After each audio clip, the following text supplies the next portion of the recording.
What's up, everybody? My name is CJ Garcia, and this is the Word of Mouth Podcast, the podcast that is here to help equip and to motivate you to get the word in your mouth. Come on, somebody.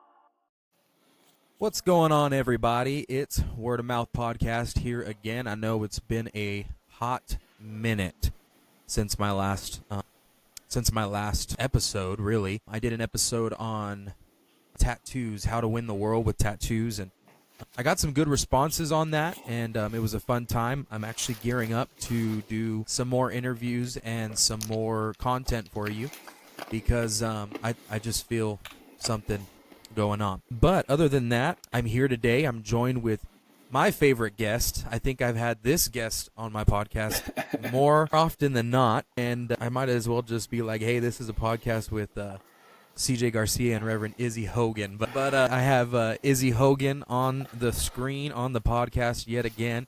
Would you say hi to the people, Brother Izzy? Hey, how's everybody doing? Just want to give a shout out to Word of Mouth Podcast. That lesson on how to win people with tattoos was very impactful, and since then I got a fresh new tattoo so I can help win. But I'm just playing. Wait a minute, man. Boom. But the title was pretty funny, so I had to listen to it. So hey, but anyways, in all honesty, bro, because I don't know if you went back and like listened to any of his podcast stuff that he does with. No, not so much his, bro. but yeah, that's awesome though. Dude, it honestly like opened up my mind, and I still haven't yet applied it yet because I'm still not sure on how to do it. Right, I don't want to just walk up and be like, hey, what does your tattoo mean? But at the same time, you know, it's just an open door, right? Something to connect, find common ground with someone, and be able to, walk through that door. Yes. And you know what? Now that I think about it, bro, I totally messed that up. My last podcast was actually an interview with Brother Marshall Clack. That's what that was. It's been a minute, man. It's been a minute. But yeah, Marshall Clack, dude, that was a good episode, and I hate the fact that was an amazing episode. Bro, after you text me, I had some people text me, and it was funny because shout out to Brother Clack, but he messaged me. He's like, man, did I make some people mad? I said, no, you didn't make anybody mad. No, in fact, man. I'm getting nothing but good comments on that thing. Yeah, excuse me. No, he was awesome. I told you before. I think I texted you his candor. I appreciate because it allows me to be me. It allows me to, sometimes Izzy's been known to be a little direct to say things, but I appreciate people who are not afraid to, say what needs to be said. I agree, man. And he was so funny when I talked to him. He's like, if you ask these certain questions, I'm about to go off. And I'm like, good. Those are the questions I'm going to ask. I have a couple soapboxes I can stand on real quick. Yeah, and he's known for that. It's funny because my pastor's like, he's a little off the cuff, and he's gotten himself in trouble sometimes. But hey, been there, done that. Yeah. No joke, huh? Anyway, but man, no, thank you for coming on the podcast. And of course, as always, I'm excited to hear. I know you probably hate it as much as anybody, but I'm excited to hear the wisdom that comes from Izzy Hogan. And honestly, bro, it's been a minute since me and you have seen each other. Yeah. Man, when was the last time? I mean, besides outside of just like from maybe a conference or a service, actually hanging out with each other has been a while, but I think camp or something. Yeah. I don't know if you guys were there, but I think you were to pick somebody up and we ran into you guys, or I don't know exactly. I remember just having. We went to breakfast. Yes, because you guys came up the last night or something like that. Yeah. I don't know, something like that. But I remember going to get breakfast. Yeah. We did something. Yeah, we hung out. Yeah, we did. But no, so this episode, bro, as you know, we've been trying to schedule this for a little while. And of course, we're both busy and things happen. We both have families. But tonight is Arizona on fire. And I We're actually both have to carnal, work staying tomorrow. home. Huh? What's that? So we're both being carnal and at home. Yeah, no. And then it's quiet in my home. It's nice. No, I miss my wife and my kids. But they're there at Arizona on Fire. My wife was actually supposed to sing on Frontline or something like that. And then I have to work tomorrow, so of course I'm gonna come up later on in the night. But we've been trying to get this podcast episode going because I feel that it's a high need for Christian schools. And I'm going to title this episode either how to build or what does it take, or I'm not quite sure how to word it yet, but how to pretty much get a Christian school. And we've talked about it, and we know that it's going to be different in different states and different things like that. But the one thing that I've noticed is every time I tell somebody I come from a church, like if I'm like, hey, I go to Gila Valley Pentecostal Church, like the first question they ask is, oh, do you guys have a private school?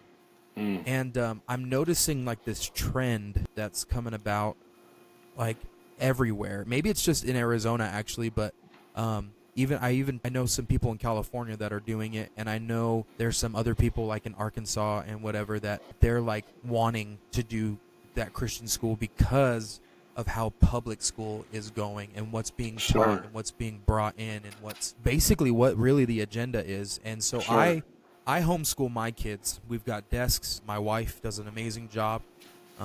And so like we homeschool, and so I see the benefit of that because she's able to teach God, she's able to teach prayer, she's able to teach, real history, and we can teach like, I always tell them, I always take from their candy bowl and I say dad tax because I'm trying to teach them about taxes in real life, and but like I know that there's just a real need for churches, and you guys, Apostolic Tabernacle in Casa Grande, you guys have started a school, and it's been pretty successful, right? We've been, honestly, right now we're successful as we want to be, in the sense that if we had a bigger facilities, we could expand beyond what we currently are, but our facilities right now is what's holding us back. But we've, by the grace of God and His mercy and His goodness, we've gotten, we're God's been good. We're doing pretty good. Yes, sir. And well, I mean, it doesn't help that not a lot of people know this, and maybe they do, but you guys are in a building project. You guys are literally having church in school. Yeah, that's what I'm saying. I don't know if you just want me to go ahead and just where to start, but yeah, bro, go for it. My pastor's a big believer in there's never really a perfect time to start anything. You just got to go and just do it, which kind of like having kids, right? Yes, which I'm pretty much the same way as well. Obviously, I believe you got to have some things in order and have things, done your due diligence. But ultimately, it's either now or you're not. You just got to jump in. So, yeah, we launched the school literally a year ago, and the beginning of year 2023, and then that was August. Then that December, pastors like, we're selling our building. And we got to find a place for not just to have church, but also where we can put these kids at.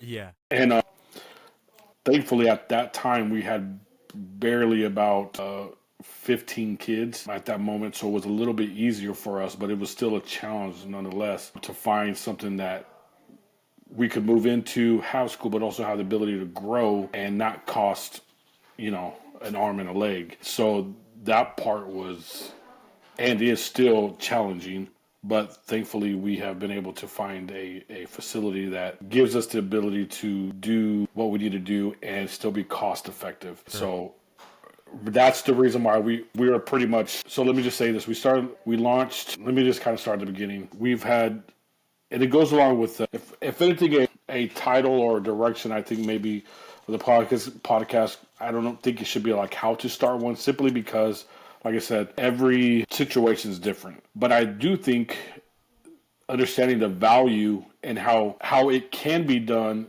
in different many ways, and there's not one way to do it. There had already been a handful of students who were being homeschooled who were just meeting at the church in the cafeteria.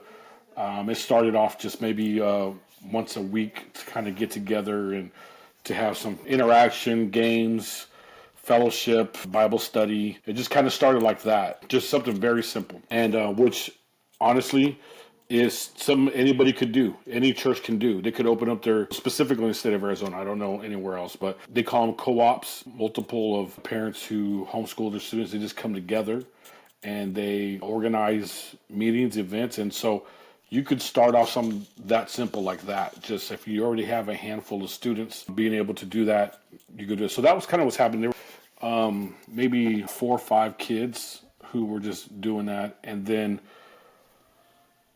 our previous governor, right before he left office, he passed a law called school choice, a parent's choice, where the parents can choose to where they want their funds allocated to for their students' educational. You know,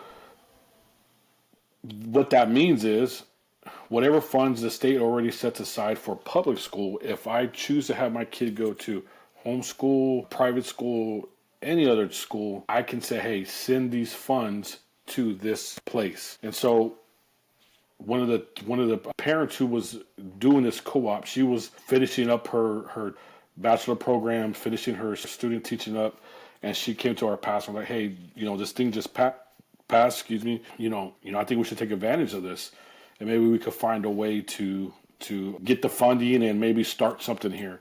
And so she did a lot of the legwork when it comes to the beginning aspect of finding out the process that was needed to get done. So she went through and said, okay, this is what would need to happen. This is what, so she kind of did her own kid and did a couple other students to kind of do like a kind of a trial run to figure out the process. And then once we kind of did that, she did that, the pastor came say, hey, my brother Israel, I want you to do this. This was like June 2023, and this is all piled up on all your other plate of stuff to do. Yeah, August. And so me just being the person I am, I told my pastor, like, if you want me to do this, just tell me to do it, and I'll figure it out. And so he said, yeah. So we jump into it, and I just want to say this: I struggled with it in the beginning, because I didn't know what to think about this. And let me kind of give a little background on the why. As CJ, you probably remember, whenever I was youth pastor, I was huge on P7 clubs, starting Bible clubs inside our schools and being a witness in our schools. I was really huge on that. And our kids, we started Bible clubs in almost every school in our city, and we were busing in kids. We were having, a great impact doing that. And so I kind of struggled with the idea of like, are we retreating from the mission field? And I had to pray and ask God to really help me with that thought process, because I didn't want to be one who's like, it's getting so dark that I just kind of want to retreat. But then God began to kind of just through prayer, I started doing out obedience, but there's just prayer. It's kind of like, okay, God, I got this. I got to know, the way I work, I have to have a vision. I'm a visionary person. I have to see it before I know what to work toward. I'm someone who starts at the end and works backwards. I got to know what it looks like, what it's meant to be, and then I can figure out the steps. I could reverse engineer it to where, okay, this is what we need to do to get to that, but at least I know what it looks like. And so I'm just praying, Lord, give me this. I need to know, what is it that, I just got to have a vision. I got to have a burden. I got to have a why. I can't have this struggle inside of me, this duality of I'm over here starting this, but at the same time, somewhere in my heart, I don't really believe in it. Yeah, sure. So, like I said, through prayer, one day I was writing some I forget what I was writing. I was writing something, and God began to just pour into me. Where I'm one of these people who get light bulb moments. Like my inspiration comes like kind of quick. I just see things and understand it very fast. It's almost like the word of knowledge or wisdom. If you've ever been using that, it's like you just know something. It's just there. You don't know how you know Sure. it, but you know it. And God just began to pour into me a couple things. One, you know, the school system, first of all, in Arizona is atrocious. Horrible. We're 48th out of 51 or 50, whatever the nation is now. But the Casa Grande, our city, is 8th and 4th worst in the whole state. Yeah, what's funny is I think I saw it on like Instagram or something. It said Yeah, top 5 or top 8 worst high schools in Arizona, yes, and and two of Casa them are Grande in was my in school. 2 of them. Yes, Yeah. so it's pretty bad, all right? So that alone let me feel like beyond just spiritually, there's a need for this. Sure. But so I began to pray, and then God began to pour that into me, and begin to tell me a couple things. One, like I said, not only do we do it just because of our academic purpose, but the school system it is just very bad. In so many fronts. I'm not going to just pinpoint one or two. It's just altogether, it's just not good. And I felt God begin to tell me, now that I have a son, I understand my purpose is to steward his potential. Mm-hmm. That's, as his father, my job is to steward his potential, to help him navigate and pour into him, and whatever God has in store for his life, it's my job to make sure I help him steward that. And I felt in my heart that sending him to a school in the hopes that one day he might win someone or be a light is not good stewardship of his potential. In the current state of our society and our school right now, it is not being a good steward of his future. And that's Sure. something God began to pour into me, and I begin to understand that as a parent, this is all what we're trying to do, right? We're just trying to figure out what's the best way to help our children navigate the questions of life, the values that we want to pour into them, and understand the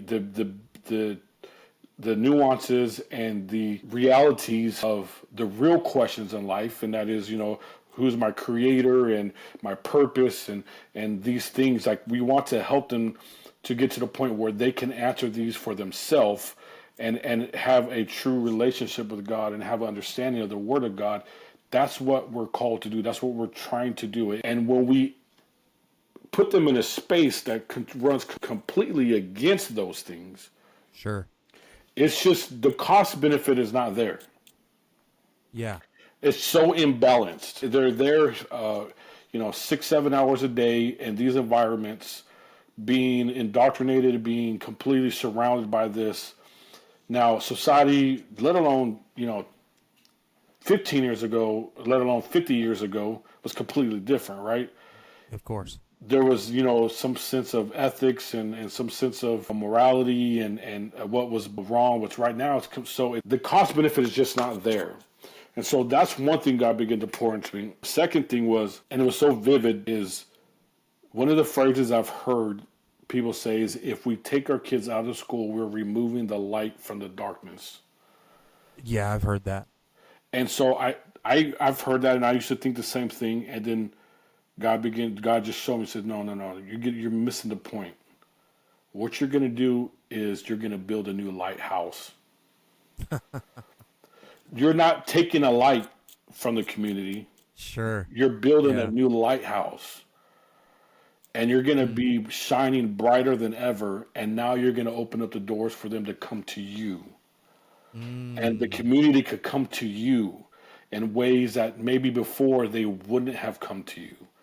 And Sure. so now we can embrace the community in a different way, in a different application, and begin to be the light for these kids who are in this situation. And so those two things that is what I needed. I needed to have clear understanding in God. Okay, now I know what we're doing. We're building a lighthouse. This is what it's going to look like. We're going to be so completely different. We're going to understand that our purpose is here is to shine the light of Christ brighter than ever, and we're going to be a beacon of hope for the community, and it'll open our doors. And when that time comes, right now we have maybe a couple that are from the community, but not even so much anymore because they come to church. Sure. But we already have so much interest. So let me just say, we started with 9. We started with 9 the day we started, and then we quickly got up to 17, and then this year we have 30. Holy moly. Yeah, so we're at 30 this year. And like I said, I can't really take any more. Possibly next year I might be able to bring in maybe some kindergarteners and stuff, but we're only going to graduate 1 this year. Last year we graduated 3 our first year, but this year we're only going to graduate 1. So everybody's staying until we get our new location with our church building, which we're praying that we break ground by the end of this year. We're probably going to be in that place, and maybe get up to maybe 40, maybe. But like I said, it's going to be that younger group. But God's been good to us. It's been one of those things that's been a lot of work. It's been very challenging, but it's been worth it. So we've been working. We have 5 teachers on staff. Okay. Per classroom, how does that work? Like, are you guys doing like high school in one teacher or one area? Because they're all online, right? Yes and no. Okay. They're not all online. Their classes, they use a hybrid of things. We don't use one particular program. We've decided to go through each kind of a program, and we have some teachers who came from the public school setting who are teaching with us, and they all go to our church. They're all apostolic, and they all have had, they have their bachelors, they have, their teacher credentials, and so we kind of hodgepodge to put our own thing together for right now, and it in the sense of, like, we've looked at different curriculums, and it's okay, this does a great job on science, but it doesn't do a great job on English. So then we just pick that. Then, we'll go to English and look at that. What curriculum does a better job on English? And then we pick that. And so we kind of go like that. So my son just woke up. But see, that's why I do this without my kids here. And so we do that. They have the 4 core subject: math, science, English, and history. And then they have a PE class. And then they have some type of chapel, Bible, devotion class. It was to get to high school. They have theology class, things like that. And so my son, Zion, what's up, dude? I know you can't hear me. Yeah. But so that's how we structured it through. It kind of went, subject by subject for right now. And we're working on creating a complete systematic curriculum from kindergarten all the way to 12th that we'll be able to really individualize and strategically map out a person's, growth track for their own. But yeah, that's kind of what we've been doing. Is there, I guess I never actually asked my wife this. I think she knows, but there's obviously a set of standards that the kids have to meet, right? You've got to be able to do such and such in math, English, science, and all that stuff. So here's the beautiful thing and scary thing about Arizona. The beautiful thing is that anyone can start a private school. That is a little scary thing. The scary thing is anyone can start a private school. So Arizona is still the wild, wild west. It's still pretty just, hey, they leave the onus on the parents to say, if you're going to send them to that school, that's on you. You need to do your homework. Which, okay, that makes sense. So Arizona, all their requirements are simply this. In the state of Arizona, is in order for you to receive their funding, all you have to do is a legal resident of Arizona and be the parent or the legal guardian of that student, and you're able to, and you prove those 2 things, and you're able to sign up for the ESA scholarship, and you get the funding. From the school side of it, the only requirements are you got to be in school when everybody else is in school. Okay, so like 8 to 4 or whatever, 8 to 3. Just the time frames, just whatever your area is at. So like here, like July to May. You just got to be in school when people are at school because it's the same amount of hours. And then you just have to document the students, take them out of school properly, document their students, their immunization records, and that's really it.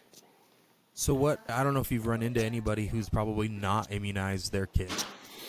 So that there's always right. You could still just say, hey, we as parents we chose not to.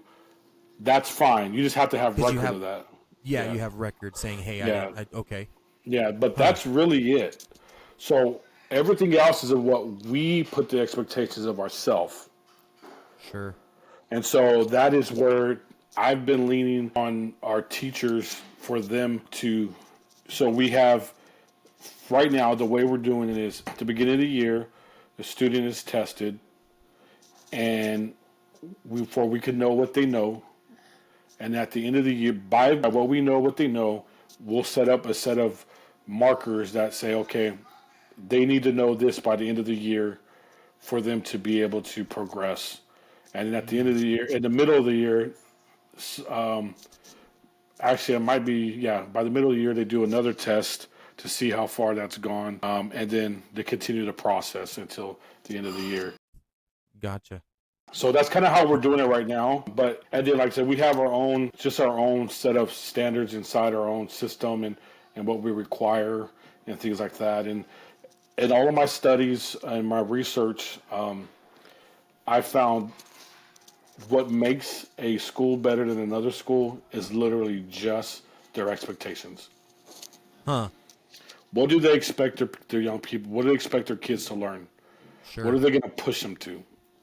Yeah. And so that's kind of really the separating, and even standard testing, like some of for our kids who graduated last year, they went to CAC. They're going to CAC, the community college, and they're going to school, and they graduated from us. They got a diploma from us. CAC, all they got to do is take the test, and it shows what they know, and then they place them. So in Arizona, if you're living in the state of Arizona, it is something that's very, it's doable. Yes, is it going to take sacrifice? Absolutely. Is it going to take a lot of work? Absolutely. Is it going to take a lot of patience? Absolutely. That part, is no, Papa, I'm talking. Sorry, my son. No, bro. I love Zion. That part is, obviously that's the day-to-day stuff, right? Just dealing with young people, dealing with relationships, all that kind of stuff is, it is what it is. But other than that, I'm telling you, it's as long as you have somebody available to you that has an idea of what it means to teach and be a part, like your wife, right? She's a teacher. She went to school for that. Having people like that to lean on, is very, very valuable. I think so too. And then not only that, bro, but just the two things that you felt from God. I've just like the entire time I've just been thinking about like just those specific things. Right. And if people were to realize it and get a hold of what you said just a little while ago, about especially like the whole idea of it, you becoming a lighthouse, because like you said, you started off with what you said, 9 kids or something like that. Yeah. And then next thing you know, you're up to 30. And Hitler, I know it sounds bad, but Hitler had it right when he said, if you can win the younger generation, you can pretty much win the world. I'll tell you this, bro. I'll tell you this right here. Just think about this. If you look across our movement, and I'm pretty sure that even it's true for other movements, when I say big church, obviously we're talking about numbers here, but we're not just talking about that we need numbers, but their ability to disciple people and grow people so their impact can be magnified. Every single one of those churches have a school. That's true. That's very true. In fact, I just saw, I don't know if you follow First Pentecostal Church of Anderson. No. With Brother Luke St. Clair. I actually interviewed one of his student pastors, Jordan Fry. And they just posted an announcement that they've pretty much reached capacity of their church school, and now there's a church like down the road that they're literally selling their church, and so they went to him first, and they're Wow. giving that to him. And with that, what I'm saying is like these churches, he runs a pretty good sized church, but that church has a school. Like Right. they've invested in their I'm children. serious. If you just sit there and just think about some of the big churches in our movement, they all have a school, and they all had a school before they got big. It's true. And It's I'm true. so you just even in Arizona, like Brother Garrett's church, Yeah. it's a huge church, and they have a school. Yeah. North Little Rock, where your in-law or some of your cousin-in-laws go. I mean, just you could. I'm serious. You could begin to really pick in some of these bigger churches. They all have schools, and I'm gonna tell you the reason is this: if you can raise healthy, and when I say healthy, I'm not just talking about physical, but that's fine too. But spiritually, emotionally healthy young people, they become emotionally healthy, emotionally, spiritually young adults, and those type of people marry another emotional, healthy, you know, healthy emotional person, a spiritual person, and then those two create all that stable young person creates stable young adults. Stable young adults create stable marriages, and stable marriages create stable churches. Wow. It's the pattern. And so, Sure. like, if you can begin to create those stable young people, and even with this, the thing is, the other side of it is we're talking spiritually, right? But the other side of it is the being kingdom minded in the sense of, let me say it this way: the church is financed by its people, correct? The better we are off with our jobs, the better off the kingdom is. Obviously, God takes care of us; He takes care of the rest. Sure. But the point is, if we can raise young people who are not chasing distractions and getting them just focused on all kinds of other stuff, but they're focused, and they can, some of them are going to college, some of them are getting into vocational jobs or really good jobs. This goes back to building a stable family, builds a stable church. And Yeah. so the better positioned young people can put themselves in to have a more stable family, not only does it help the stability of their family, right? Just think about what finances do and I don't want to chase this rabbit trail too long, but I think it's very vital. Right. Think about what finances do in a family and the freedom it gives for ministry. Let's look at it the reverse. A family who is lacking finances, both parents are under a lot of stress. They have to work. Both of them have to work. Sure. They have to, sometimes some might have to pick up, they got to work overtime. They got to get involved, maybe get another side job, a side hustle. What does that do? That added stress is put onto the family. Right. What does that look like? Well, if you're working all the time, guess what is the first thing to go? It's going to be your prayer life, your devotional life, and that trickle-down effect begins to happen. And next you know, it affects everything in your family. And then now, maybe you're, and I'm not trying to bash anybody who's in this situation. That's not my point with this.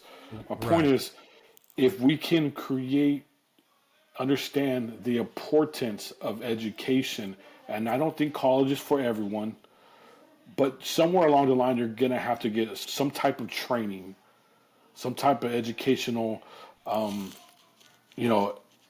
some type of investment in self is really what I'm trying to say. There's somewhere along that. So if we could raise young people who understand that, then the better position they are to have families, and the kingdom is just blessed because now they can give more, they're free more to be a part of things. That's not just the ultimate goal. That's just a blessing of it. The ultimate goal is that they've come into a full understanding of their creator and have a relationship with God and are pursuing the calling of God on their life in their own personal way that fits them, and that's the ultimate goal. But the blessing, the other aspect of it, it comes with it. And so, like, that's one of the things that I see this as why it's so important that we got to start investing in our own people. And that's I what this agree. is. And it's Yep. going to take a labor of love and a labor of sacrifice to, right now, all of our teachers, and I pray that we'll get there, but I pray that we'll be able to pay them a salary that's above competitive to their local teacher's salary. But right now, Right. they're taking a pay cut because they love the fact that they get to invest in apostolic young people and to pour into church kids and some who are maybe not in church, but they're getting exposed to in a certain environment. They love that. Yeah. My niece, who was in the public school system, she tells me every day how grateful she is to be teaching at our school. She's just so grateful to be doing it, and she feels so blessed, even though she's taken a huge pay cut. But she just feels so blessed, and I've noticed how the relationships, even with her at church, with the younger kids, how it's changed. And I've noticed even some of the kids who were maybe kind of on the fringes of the youth group and maybe just kind of came but weren't really involved. Now I see them, they're in the altar. They're praying with other young people. They're Wow. being connected. They're going to youth trips and they're getting involved in things. All these things, it's kind of putting the final piece in the puzzle. Sure. We go ahead. No, no, go ahead. No, I'm just gonna say, we I was involved in youth ministry for 10 years. You as well. You're constantly pulling against the forces of society. These parents are constantly pulling against the forces of society. If we can Yeah. create a space that incubates them, I used to have negative thoughts of creating this bubble around them, and once again, I don't believe that you should shelter your kid all completely from everything in the sense that they've never learned how to wield any type of weapons spiritually speaking. The more it just takes more now to Yeah. produce. It just needs the field just needs more work than it used to. It's a Like different time, it's different. a different time. The cultivating that is needed now to really, just like a premature baby that's born versus a baby that's born at the correct time. The premature baby just needs just more care. Sure. Um, and Yeah. so I'm not saying these kids are premature. What I'm saying is that the circumstances is just different. Mhm. It is just different. These kids need a little bit longer. They just need more training and more equipment and more just kept longer in atmospheres that allow them to really what we do Develop. to develop because what we're Yeah. doing is specifically in our high school, like we're talking about the tough questions. We're Yeah. presenting the arguments of society to them and saying, here, this is why this is wrong. This is why. So, for example, our first year for freshmen, we start them off with worldview and biblical theological foundations as their theology classes, and that starts just at creation, just straight up, you know, just the whole idea of just you know, is there a creator? Let's just start That's there. legit. Let's go to all of the arguments that they present. The Big Bang, evolution. We Yeah. go through all of that. We go through evolution. We go to the credibility of we tackle the credibility of the Bible. We tackle the credibility of the New Testament. We tackle these questions that if they are going to go to college or if they're going to go to a work secular, they need to be equipped with these because this is what they're going to get. And Yeah. so in our services at church, we don't really have time always to go so deep in these things Yeah. because No. there's just so much that you could do in that amount of time that you have them. And so now Yeah. that you have a school, it's like I say, it's like the final nail or the final piece in the Sure. puzzle because now we have you every day, and at least once a day, you're getting an hour to an hour and a half of straight biblical focused teaching. And like I said, we're discussing abortion. We're discussing, feminism. We're discussing the cultures, the Gender topics identity of, or whatever. yeah, we're discussing Yeah. the topics of culture that they're going to be faced with, but we're here. Here's the tools. Yeah. Here's how to handle this. I think that's so important because, like you said, and I've told my wife this too, and it's like, okay, or actually, let me backtrack. So not too long ago, we have morning manna on our Sundays, and then on Wednesdays we were doing just like Bible studies or whatever, or we would preach.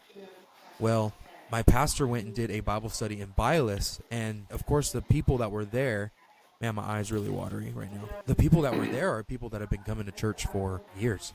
And so my pastor just got up and he was like, let's talk about, or what should we talk about? And one of the saints raised their hand and they were like, can you basically just start with this, this, this? And it was very rudimental, very just like, okay, you've been coming to church for this long. How do you not know this, Right. And so my pastor called me and he's like, hey, look, we're going to have to change some things around. He's like, I think, not to sound like we shouldn't get deep, but he said, I think we're getting too deep and these people aren't deep. Like they're still shallow, even though they've been with us forever. And so when we go to church and we go on a Wednesday, we can get a little deeper. But as far as Sunday goes, you have 2 services, but we only have 1. Right. And so that's like, what is that? 2 hours to try Right. to try to like get people to understand, hey, there's one God, there's, whatever. And even at that, on a Sunday with 1 service, you're trying to reach for the lost. And so I think that's so cool because that scripture that says there was no smith in Israel. Right. Like you could almost take this to now and say like there's no smith in Christendom or Pentecost or whatever Right. it is, because we're not giving them the tools to functionally answer these Right. fundamental questions of the world. Right. And so that's these why kids I think are it's walking away. it's because these are legit for them, are real questions of culture. And like I said, the youth pastor or the pastor, like there's only so much he could do, right? You have some kids you're trying to win to the Lord. You have kids who, like there's so many different scenarios in a youth group setting that you can try to talk about certain things, but then if you go too much this way, then you're neglecting something over here. Sure. It's only because you only have so many hours with them, right? And most of these kids have school to be involved with. Sure. So now we can remove that friction, and we just do it every day. So it's man, like, that is so cool. for example, so just for the theological stuff, like we worldview and biblical theologies. Then we did an intro to the Bible, which just covers the intro to the Old Testament, which is just a breakdown of just the structure of the Old Testament, and they explains into detail, basically, right. So the Old Testament, there's a lot of things, but there's the couple things you gotta get right away, right? Obviously creation, but we handle that in the world theology. But it's the tabernacle. The idea of sacrifice, the whole sin problem, how the law and how God established that way to help man with the sin problem, but it wasn't complete. It wasn't enough yet. It wasn't good enough. So that's the Old Testament. Then the New Testament is the Messiah and how he's the answer for that. And then we just connect him. So we were able to spend so much time on explaining every furniture of the tabernacle in detail, spend like a week on one thing, and then connect it to the New Testament and show them here. And so then, like right now, we're doing the life of Christ, and we are going through everything of Jesus. Everything. Bro, I've been the past 4 weeks on just the Sermon on the Mount. We've been going through the expositional preaching, scripture by scripture, going through what did Jesus actually say? Most of the kids have never even realized that Jesus ever preached a sermon. They hear parables. Sure. But like, what did Jesus actually say? And we're just going through them. We're just going literally through just everything. Today we just wrapped up this week, so we were in Matthew chapter 5, verse 38 through 48. You know, turn your cheek, all that stuff. Like that's literally where we were, and they're challenging them. You know, just like this is what it really means to be a disciple of Christ. You know, Yeah. as much as we need to have inward and outward holiness, and talk about these things at the end of the day, if you know this characteristics of the believer that Jesus is talking about in the Sermon on the Mount, from blessed is the poor all the way to turn the other cheek. This was such a revolutionary message that it changed the world. But a lot of young people really all they know is Acts 2:38, which thank God that they know that. Yeah. No, that's true. But what did Jesus actually say?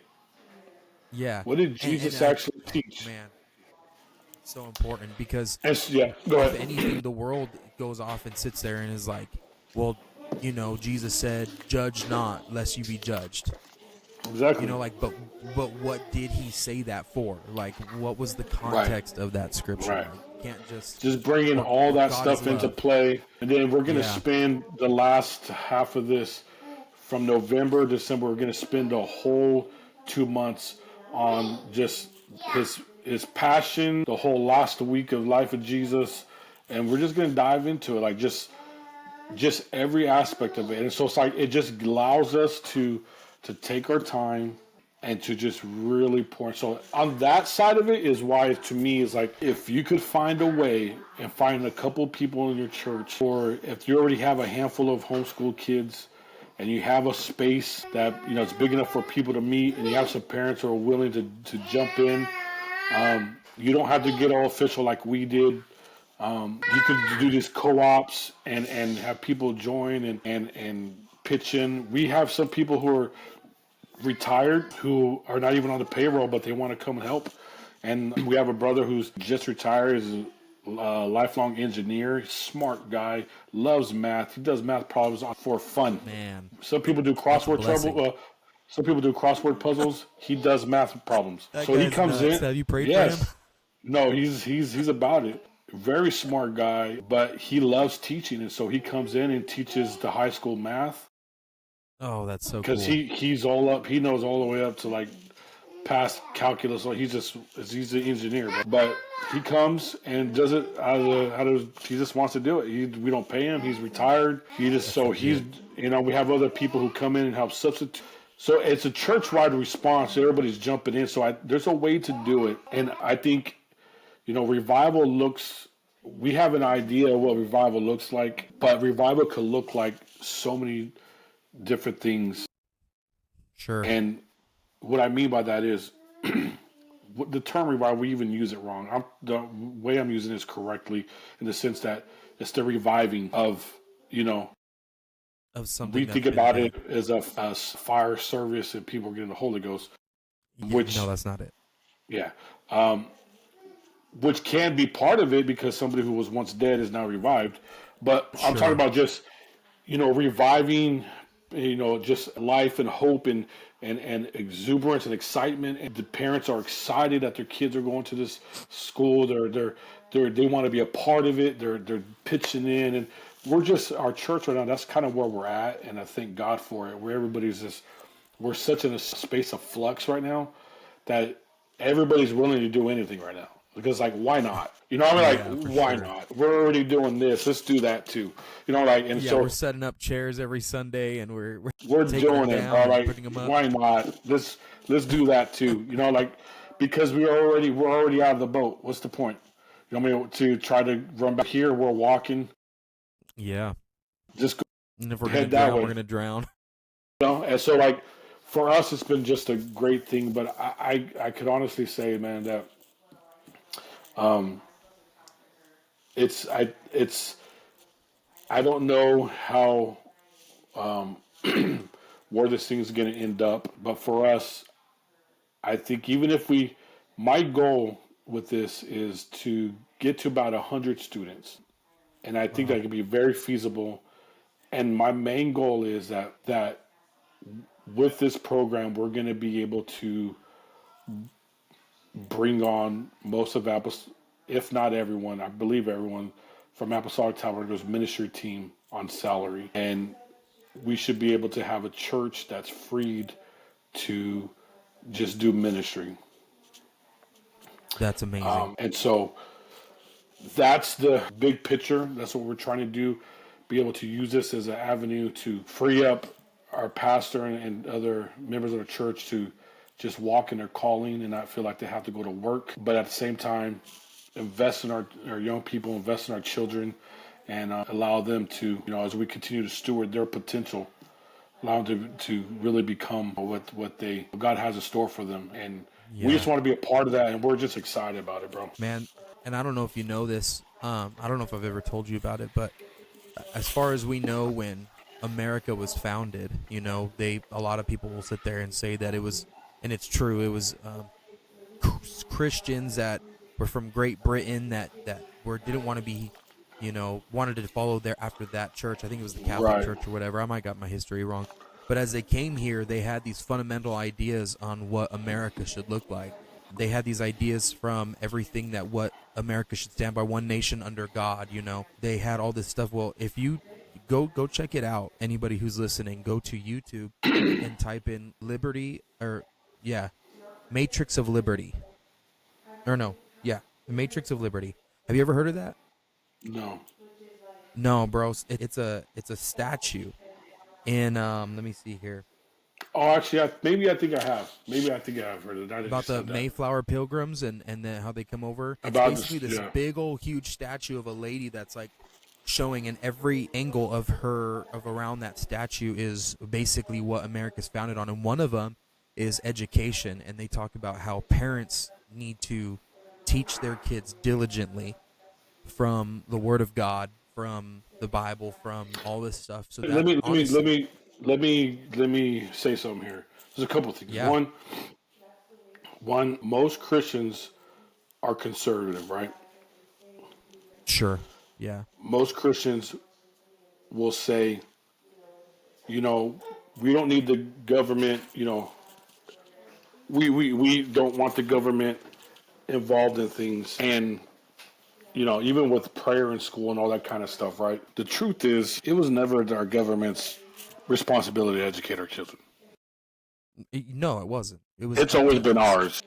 And so we've even got lazy and pawned it off to the government.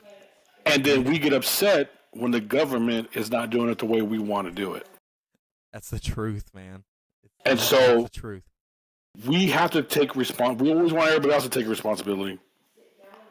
We have to take responsibility. If we want this, for example, the Catholic Church has been having Catholic schools for how long? Probably since the dawn of time. Whenever. Why? Because they understand. Yep. So what's been stopping us? It's because. Go ahead.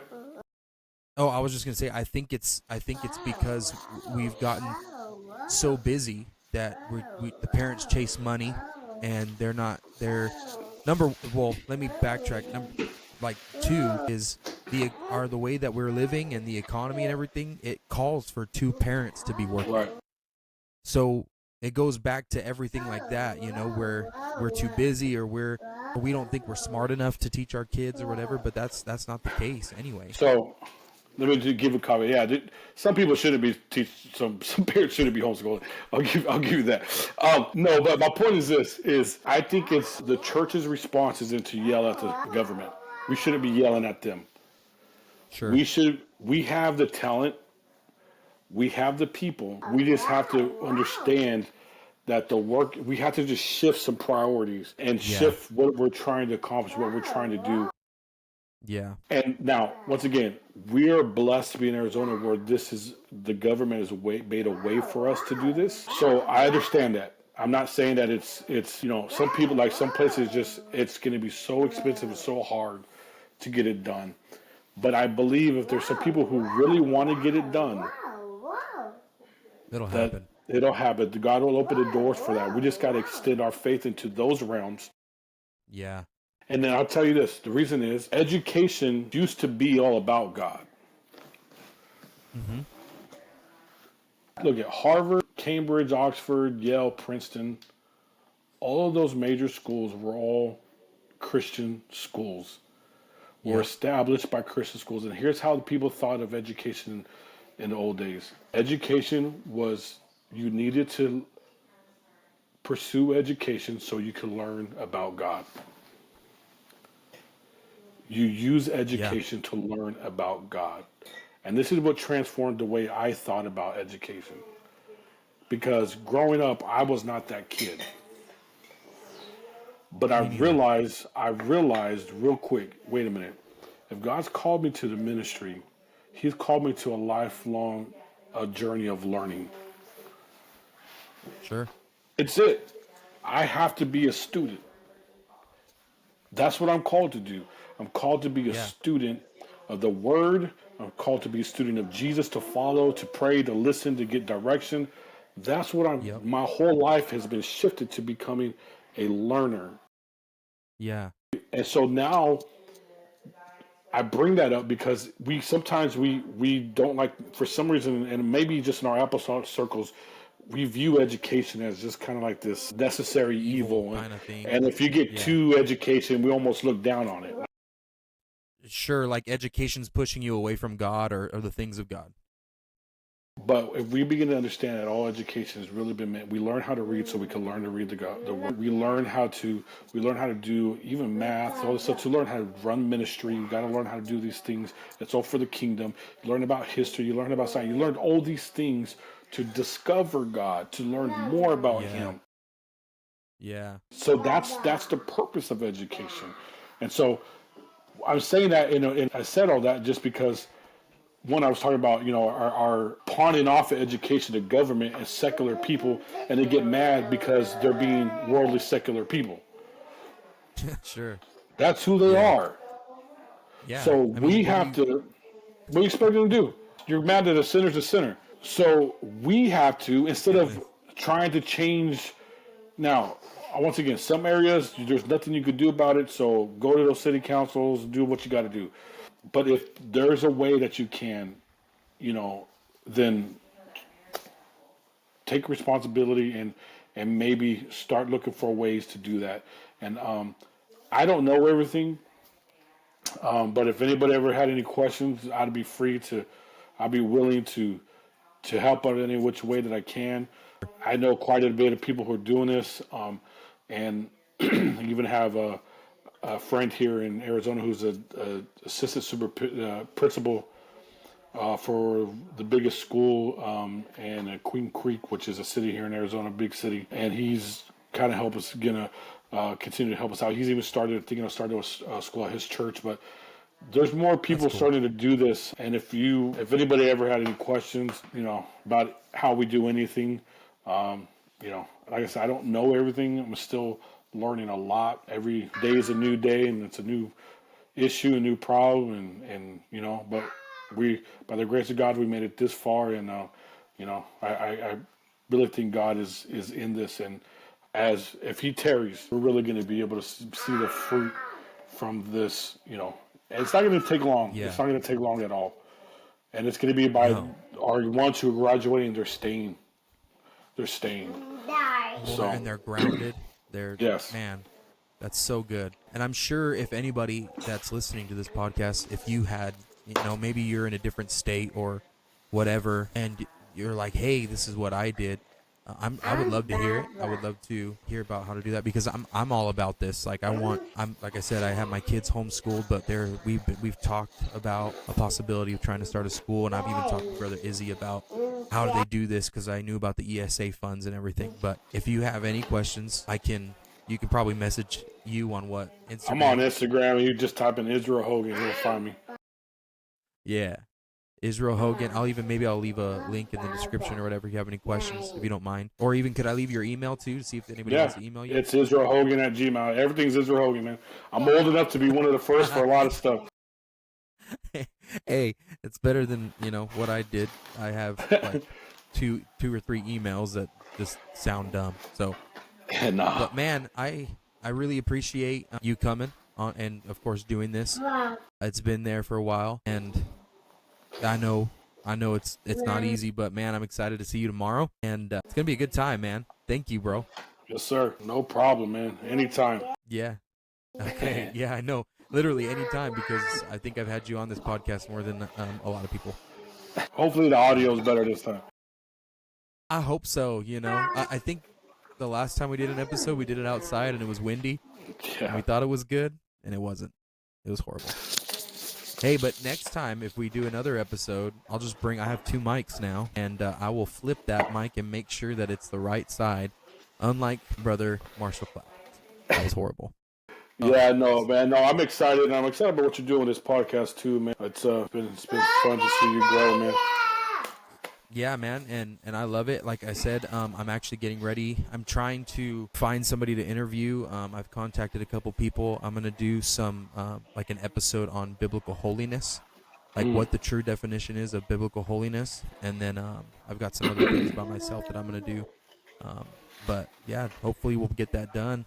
I'm even gonna try to do an episode. I don't know how I'm gonna do it yet, but I'm just a little shout out to future episodes. But I'm gonna involve my kids and see what that's gonna be like. Maybe have them tell a Bible story or something.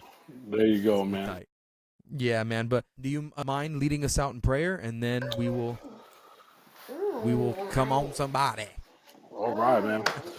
Lord, we thank you for this opportunity, Lord, to come together, Lord. I pray that if anybody's listening, Lord, that been thinking about taking that step of faith, that you would let them know that it is your will, Lord, that we invest in your children, Lord. These are not just ours, they're yours too. And I pray that you continue to guide us, continue to lead us in this day and age as the church moves forward and as we try to navigate the situation and circumstances and culture that we exist in. And Lord, I pray that you continue to bless Brother CJ here on this podcast as he goes forward. In Jesus' name, amen. Amen. Well, come on, somebody.